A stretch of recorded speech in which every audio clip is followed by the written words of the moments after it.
Mr. Speaker, there is overwhelming evidence that war crimes have been committed in Yemen by Saudi Arabian forces. A state that flouts every human rights norm at home and abroad. Its government believes that it can kill with impunity journalists or civil rights campaigners, Yemenis or Bahrainis. It funds extremism around the world. But the UK has supplied them with over £4.5 billion worth of deadly weapons. UK weapons which have been used in indiscriminate attacks on civilians in which over 200,000 people have been killed. And hundreds of thousands more stand on the brink of famine, of starvation and of death from wholly preventable diseases. Surely, Mr. Speaker, the Court of Appeal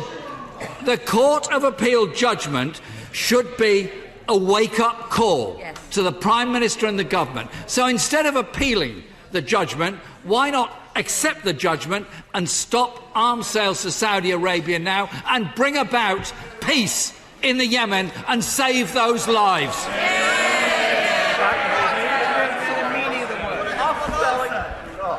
The right honourable gentleman says to me, bring about peace in the Yemen.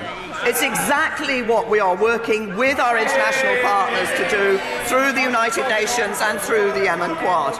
But also the right honourable gentleman is talking about the relations that we have with Saudi Arabia. That is a relationship that has saved lives of British citizens in the past. But let's just look at some of the relationships that the right honourable gentleman supports. When people were killed in Salisbury, his sympathies were with Russia. When terrorists were killing our people, his sympathies were with the IRA.